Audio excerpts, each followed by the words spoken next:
আসসালামু আলাইকুম রাহমাতুল্লাহ। প্রিয় দর্শক, আপনারা সবাই কেমন আছেন? আশা করি যে যেখানে আছেন সবাই অনেক ভালো আছেন।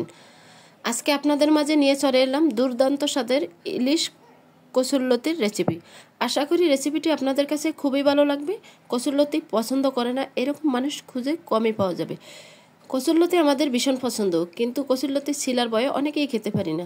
তাই কচুরলতি কীভাবে পরিষ্কার করবেন এবং ঝটপট কীভাবে রান্না করবেন সম্পূর্ণটাই আজকের ভিডিওতে শেয়ার করছি। আশা করি আপনারা সবাই উপকৃত হবেন।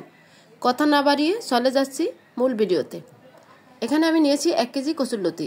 1 কেজি কচুরলতিটা আমি মাত্র 2 মিনিটেই পরিষ্কার করে নিব। আর কিভাবে পরিষ্কার করব সেটাও দেখতে থাকুন। কচুরলতিগুলো ধুলাবালি থাকবে, তাই একটু আগেই ধুয়ে পরিষ্কার করে নিতে হবে। তাই লতিগুলো ধুয়ে পরিষ্কার করে নিয়েছি। আর এখানে নিয়েছি গরম পানি। গরম পানির ভিতরে 1 চামচ লবণ, অর্ধেক লেবু দিয়ে আমি ভিজিয়ে রেখেছি 10 মিনিটের মতো। 10 মিনিট পর কচুরলতিগুলো তুলে নেট অথবা মিষ্টির জালিগুলা সবার বাসায় থাকে, সেগুলো দিয়ে ঝটপট পরিষ্কার করে নিতে পারবেন।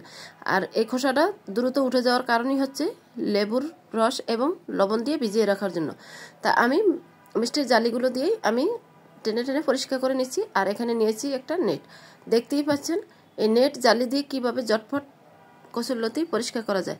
মাত্র 1 মিনিটেই 1 কেজি কচুরলতি পরিষ্কার করে নিতে পারবেন। আর সংরক্ষণও করে কচুরলতি খেতে পারবেন। কচুরলতি কীভাবে পরিষ্কার করে সংরক্ষণ করবেন সেরকম ভিডিও আমার আরও দেওয়া আছে, চাইলে আপনারা দেখে আসতে পারেন। তা আমি কচুরলতিগুলো সবগুলোই পরিষ্কার করে নিয়েছি, দেখতেই পাচ্ছেন মাশাআল্লাহ একদম ক্লিয়ার। এখন একটা ছুরির মাধ্যমে কচুরলতিগুলো আমি কেটে নিব। তা সবগুলো কচুরলতি কেটে নিয়েছি। এখন একটা প্লেটে আমি তুলে নিচ্ছি। আর এখান থেকে অর্ধেক কচুরলতি আমি আজকে রান্না করব ইলিশ মাছ দিয়ে। ইলিশ মাছ দিয়ে কচুরলতি খেতে কিন্তু ভীষণ মজার। আর রান্নাটা যদি ডিফারেন্টভাবে করা যায় তাহলে তো আরও ভীষণ মজার। ভিডিওটি দেখতে থাকুন কিভাবে আজকে কচুরলতি দিয়ে ইলিশ মাছ রান্না করেছি। এখানে নিয়েছি আমি মাঝারি সাইজের 2টি ইলিশ মাছ। ইলিশ মাছগুলো আঁশ ছাড়িয়ে নিয়েছি অফ ক্যামেরায়। মাছের অবশিষ্ট অংশটুকু আমি কেচি দিয়ে কেটে পরিষ্কার করে নিব। আর কেচি দিয়ে মাছ কাটতে আমার ভীষণ ভালো লাগে, কেচি অথবা ছুরি দিয়ে। তাই আমি 2টা মাছেরই অবশিষ্ট অংশটুকু ফেলে দিলাম। এখন আমি ছুরির মাধ্যমে মাছটা সুন্দর করে পিস করে নিব। আর এখানে মাছগুলো আমি একটু বড় সাইজ করেই নিয়েছি। আর কচুরলতি দিয়ে ইলিশ মাছ আমার কিন্তু ভীষণ পছন্দ, তাই আজকে ইলিশ মাছ দিয়ে কচুরলতি রান্না করলাম। তাই আপনাদের সাথেও শেয়ার করছি। আশা করি আমার রেসিপিটি আপনাদের কাছে খুবই ভালো লাগবে। তাই মাছটা কেটে নিয়েছি আমি। এখানে মাথা লেজা মিলে 4 পিস হয়েছে, একটু বড় করে কেটে নিছি। তাই 2টা মাছ আমি 8 পিস করে নিছি। মাছগুলা ছোট হলে কি হবে, কিন্তু মাছগুলা খেতে ভীষণ মজার। তাই মাছগুলো আমার কেটে নেওয়া হয়ে গেছে। এখন মাছগুলো ধুয়ে নিব। তা আমি অফ ক্যামেরায় মাছগুলো ভালো করে ধুয়ে নিছি। আর গরম পানি দিয়েও ধুয়ে নিছি। গরম পানি লেবু দিয়ে মাছ ধুলে মাছের একটা গন্ধ থাকে না ফ্রিজে মাছ থাকলে। তা এখন আমি হলুদ আর লবণ দিয়ে মাছটা ম্যারিনেট করে একটু রেস্টে রেখে দিব। মাছ রেস্টে রেখে দিলে হলুদ লবণ মাছের ভিতরে ঢুকলে ওই মাছটা রান্না করলে খেতে কিন্তু ভীষণ মজার হয়। তাই আমি এটা ফ্রিজে রেখে দিছি 20 মিনিটের মতো। এখন কচুরলতিগুলো আমি একটু বাফিয়ে নিব। তাই দিয়ে দিছি পরিমাণ মতো পানি আর হলুদের গুঁড়া, লবণ দিয়ে পানিটা ফুটিয়ে নিছি। এখন দিয়ে দিব আমি কচুরলতি। আর কচুরলতি ধুয়ে পরিষ্কার করে আগে থেকে রেখে দিলাম। এখন আমি ঢাকনা দিয়ে রেখে দিব 10 মিনিটের মতো। 10 মিনিটের বেশি আর প্রয়োজন হবে না। তো 10 মিনিট পর ঢাকনা তুলে আবার একটু নেড়ে ছেড়ে এখন কচুরলতিগুলো ছেঁকে নিব। আর দেখতেই পাচ্ছেন কচুরলতিগুলো হালকা সিদ্ধ হয়ে গেছে। তা এখন আমি এটা একটা ছাঁকনির সাহায্যে তুলে নিব সবগুলো কচুরলতি। আর এইভাবে কচুরলতি হালকা সিদ্ধ করে রান্না করলে খেতে কিন্তু ভীষণ ভালো লাগে। আর অনেক সময় কচুরলতিতে গলা চুলকায়, অনেকে খেতে পারে না, তাই এই জিনিসটা আর থাকবে না। আর কচুরলতি রান্না করার সময় অবশ্যই লবণ দেওয়ার চেষ্টা করবেন, তাহলে খেতেও ভালো লাগে আর গলাও চুলকাবে না। তাই কচুরলতিগুলো সিদ্ধ করা হয়েছে। এখন চলে আসছি, চুলায় প্যান বসিয়ে দিয়ে দিয়েছি পরিমাণ মতো তেল। আর মাছগুলো একটু ভেজে নিব। মাছগুলো তো আগে থেকে ম্যারিনেট করে রাখছি, এখন মাছগুলো ভেজে নিব। আর ভেজে কচুরলতি রান্না করলে সেটা আলাদা একটা স্বাদ। আর আপনারা চাইলে মাছটা কষিয়েও রান্না করতে পারেন। আমি সব সময় একটু ডিফারেন্টভাবে রান্না করার চেষ্টা করি, তাই আজকে ইলিশ মাছটা ভেজেই রান্না করছি। কিন্তু ইলিশ মাছ কষিয়ে যদি কচুরলতি রান্না করা যায় তাও খেতে কিন্তু ভীষণ মজার হয়। আর ভেজে রান্না করলে সেটাও অনেক মজার হয়। তাই আজকে ইলিশ মাছটা ভেজেই রান্না করছি। আর ইলিশ মাছ ভাজলে তো আলাদা একটা সেন্ট আসে, খেতে কিন্তু অনেকটাই ভালো লাগে। তাই ইলিশ মাছটা আমি ব্রাউন কালার করেই ভেজে নিলাম। এখন মাছটা ভাজা হয়ে গেছে, আমি তুলে নিছি। এই তেলের ভিতরেই আমি রান্না করে নিব। দিয়ে দিছি আমি পেঁয়াজ কুচি।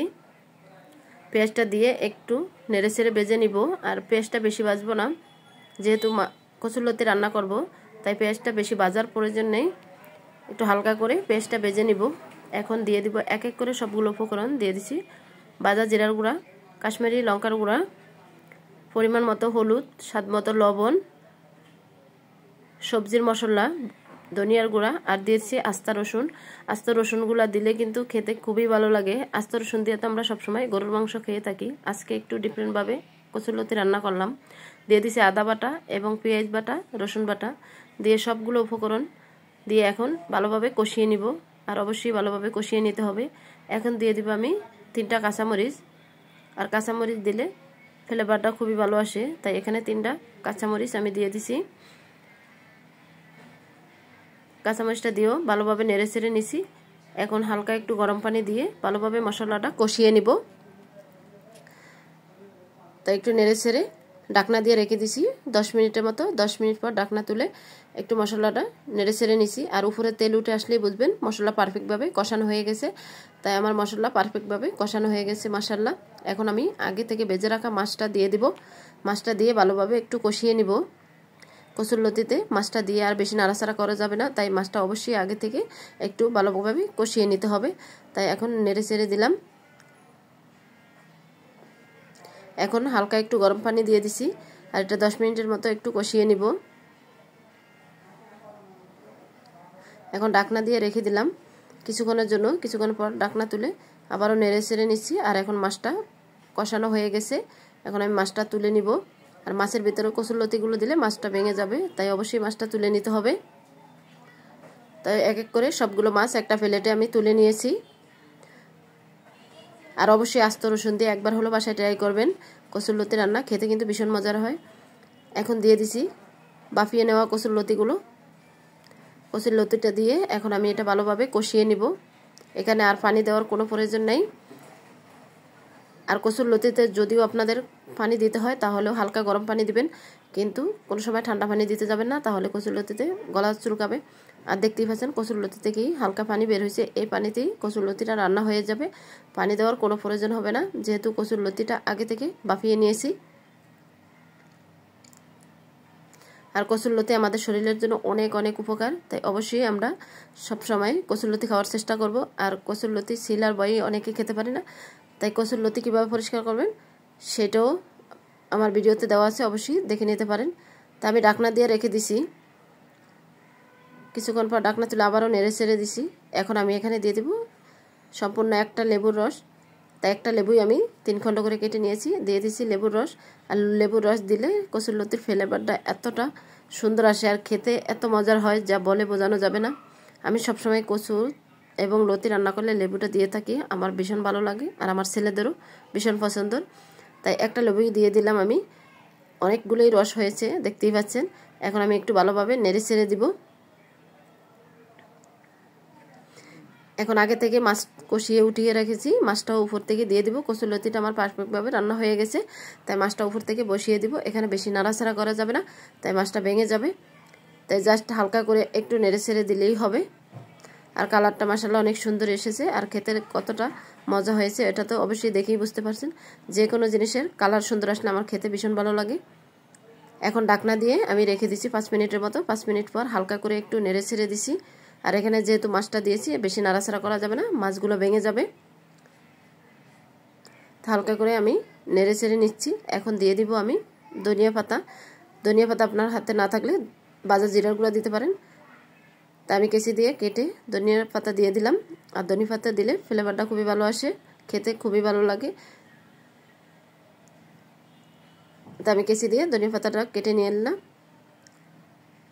আর বন্ধুরা, আমার রেসিপিটি কেমন হয়েছে অবশ্যই কমেন্টের মাধ্যমে মূল্যবান মতামত রাখবেন।